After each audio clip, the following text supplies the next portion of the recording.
Hey guys, the Common Man here. So today I've got in front of me the Pena Knives X series. We're going to go ahead and take a look at this knife. I haven't owned it for very long. I haven't put I haven't carried it much, given it much pocket time, although I have used it a little bit here and there.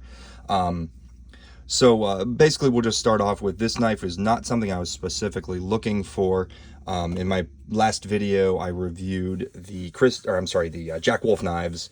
That was the Big Bro Jack, and that knife was kind of similar to this in the way that I found it. It kind of just landed in front of me on a website as I was looking for the Jack Wolf Knives Gunslinger, which I am still on the search for. So I bought that knife. I was extremely happy with it. I still wanted something with a clip and that bolster lock, a locking knife. So I found this guy on the secondhand market. I believe I found it on Blade Forums, if I'm not mistaken. So I saw it. I really, really liked it. It was kind of similar to the Gunslinger in that it's a modern traditional with a clip, with a lock, a bolster lock at that, which is very cool. So I went ahead and made him an offer, and he was happy with the offer, and we made a deal. Basically we'll just start off with looking at the package and what comes in it. So like I said, this is I bought this on the secondhand market, so may not be exactly as it would come brand new from a supplier, but we'll move the knife to the side for right now, and we'll take a look at the packaging again, just to give you an idea of what you get when you buy the knife. So this particular model is what they call the Lanny's clip front flipper. I actually was confused between this and the Trapper, but this is a little bit different than the Trapper. You can see it's got titanium liners or scales, and the fat green carbon fiber, which looks incredible. So you open up the package, you can see it comes in a sleeve. Nice quality packaging, by the way. Not overdone, but also not cheap, you can tell. Comes with a nice microfiber cloth, large microfiber cloth. Crane's Cutlery, which I'm imagining that was the original supplier of the knife for the original owner got it from, and very good packaging. Very good padding in the box here. So that's all we need to see. Oops, there is the top right there. Slip this guy back in the sleeve. Nice tight fit, and we'll get this out of the way. Now we will focus on the knife itself. So you can see right off the bat, as soon as I got it out of the package, I was very impressed with that fat carbon, the green carbon fiber scales. I really, really love the look of those, and they are just machined, or actually fit just beautifully into those liners. You can see the faux, or I guess faux bolsters, you could call them. Everything just kind of flows seamlessly. Really, really nice. We'll take a closer look at that when we get to the handle. But yeah, overall, immediate first impressions, I was very, very impressed with the way this guy looked. And you can see it is obviously a front flipper, or kind of like a top flipper kind of thing. And it works very, very well. So we'll go ahead and open this guy up. And you can see very snappy. I've handled this knife a fair amount, so I'm still getting some of the fingerprints off of it. But initial impression, it's a very snappy knife. Very good opening. I mean, everything is very ergonomic and designed very well. I'm a little bit on the fence with front flippers. I'm not the biggest fan. They're not the most intuitive thing for me, but I'm getting used to it, and it works just fine. But we'll take a look at the blade. You can see it is going to be in, get that focused, M390, which is great. Nice hard steel. Very good steel for this kind of a knife. Something that's probably not going to see a ton of hard use. Not that M390 can't do hard use, but it might be a little bit on the chippy side. So for that type of composition of steel, I do prefer it on kind of like a gentleman's carry, where you're going to use it probably not too harshly.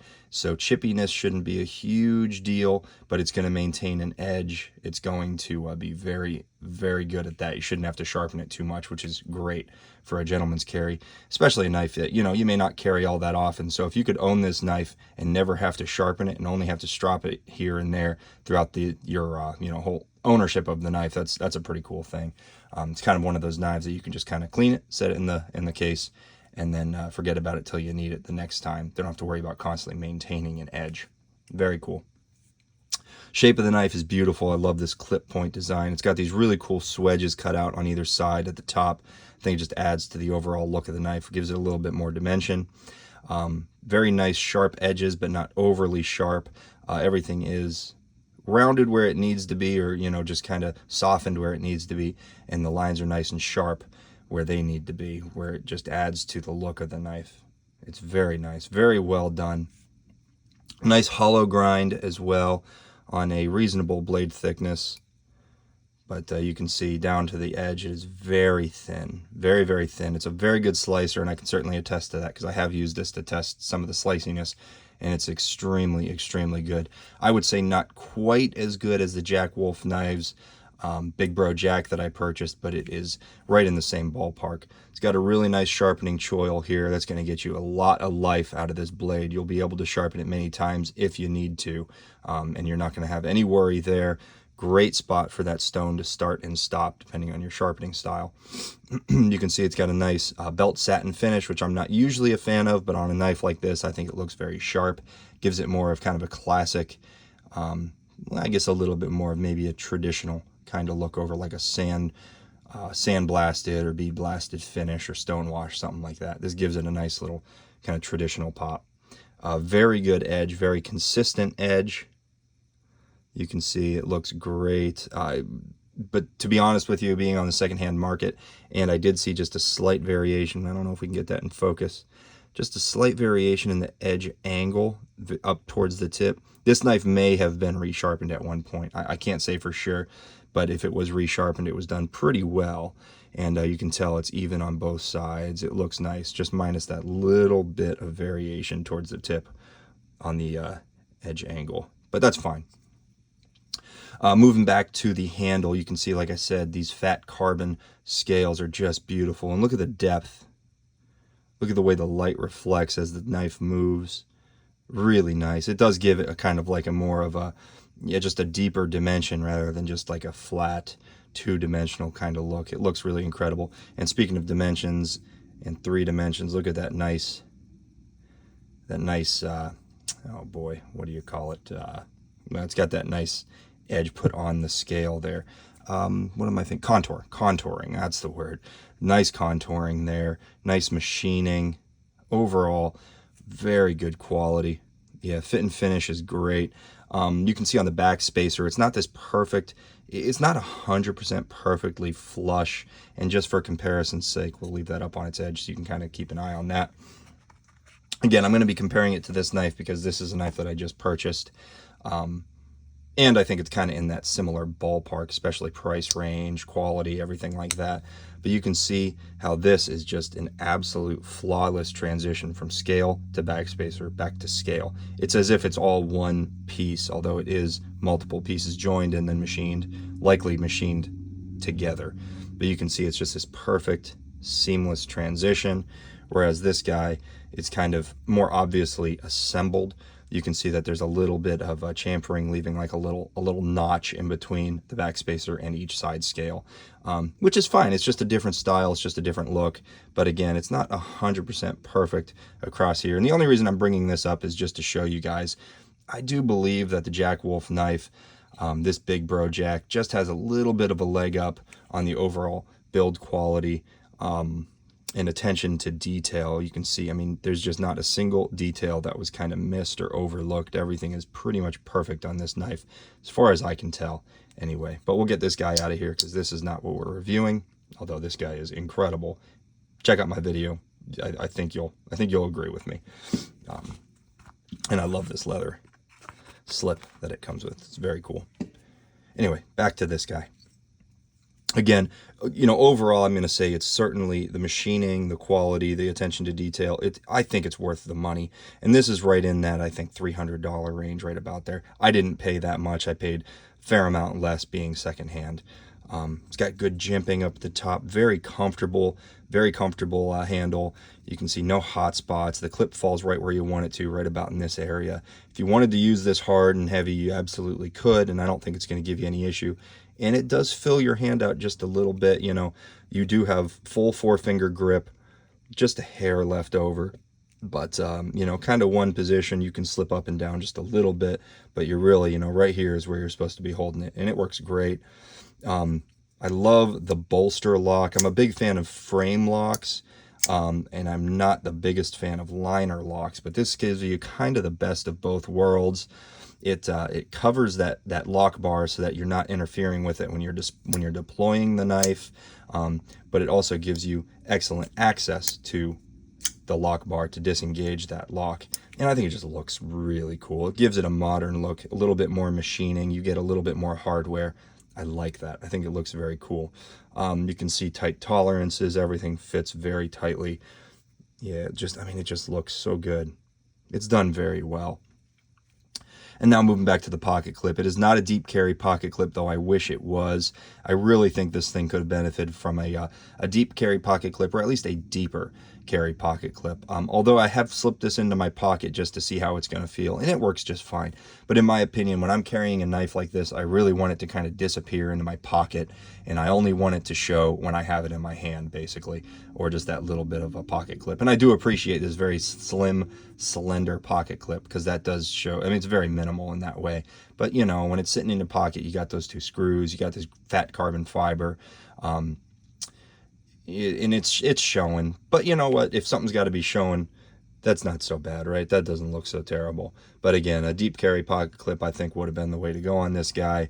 But hey, you know what? That's fine. It's very functional. Overall, it fits the look and the style of the knife, so I'm not going to complain too much. And then the other thing is, too, it does not seem to be reversible, although you may be able to get a new, because this looks like you can remove the fat carbon scale, you may be able to put a clip on the other side. For all I know, there may be a screw hole hiding in that liner there. I'm just not sure. But yeah, overall, I mean, guys, this is just a fantastic knife. I'm not 100% sure if this is going to stop me on my search from the Jack Wolf Gunslinger. I really am still looking for one of those knives, but you can see this is going to be similar to that, although that has that gun stock style. It is a different looking knife, but again, it's that modern traditional bolster lock, front flipper, and that's kind of why, in the search for that knife, I wound up buying this guy, just to see if this would satisfy the itch. And honestly, yeah, I'd say it pretty much did. Very good knife overall. And let's just, before I forget, actually there's two more things I want to talk about. The action, and we'll do a size comparison. Let's start with a size comparison. We'll put it up against the my extremely dirty Para 3 and the legendary Paramilitary 2. You can see it is similar in size to the Para 3, although just a hair smaller, and considerably smaller than the Paramilitary 2. And I think a very very good size comparison, something that most of you should be familiar with, is the Civivi Elementum. And you can see these are almost the exact same size knives, very similar in cutting edge, very similar in blade size, different style overall, of course, but a very similar size. So if you're happy with the size of a Civivi Elementum, whether it be the button lock or the liner lock, the flipperless button lock's a little bit bigger. But if you're happy with this size of a knife, I think you're going to be extremely happy with the Pena X series. And before I forget to mention, this particular model, unfortunately, and I'm sorry I didn't state this earlier, this particular model, as far as I can tell, is no longer available, or at least it's not in stock anywhere. I was only able to purchase this particular model on the secondhand market. If you go onto different websites, they still have some X series, but just different models. I think I saw some Trappers, and I can't remember the names of the other models, but there are, as far as I could tell, no more of these Lanny clips available right now. Although that could change in the future, and I hope it does, because I think that they'd sell pretty well. But any of the Pena X series, judging by the build quality and just overall quality of this knife, I'd say don't hesitate to check one out, because I really think it's worth the money. And then, yeah, I said I would talk about the action, which I did just kind of touch on a little bit ago, but the overall action is very good. It's very reliable. Again, I'm not the best with a front flipper. Sorry, my camera, I'm not sure why it's doing some weird focus thing. Anyway, let's see if we can work around this. Yeah, something like that. Anyway, I'm not the best with front flippers, It's not the most intuitive thing for me, but you know, I think it works extremely well. Access to the lock bar is pretty good. They give you a little bit of a cutout there, actually on both sides, which I'm just now realizing. So that's very good. I haven't noticed any issues with accessing the lock bar. Access is very good, and again, the flipping action is great. And it is, yeah, it is actually drop shutty and rock solid lockup. No lock rock whatsoever, no wiggle side to side, nothing at all. So that's awesome. So super good action, pretty smooth, and you can tell, I'm sure it'll smooth out over time. But you know, having bought this secondhand, I'm sure it's broken in a little bit, but I can tell you after break-in, it's I think it's going to work really good for you. Really good action. Yeah, I think that's pretty much it, guys. I don't think I really missed anything. Overall, I would say absolutely don't pass up this guy. This is a great knife, pretty good quality, a little bit of a high price tag, but I do think that it's worth it for this knife. So if you're looking for something like this, yeah, I'd say definitely go for it. But anyway, thanks, guys. I appreciate you watching.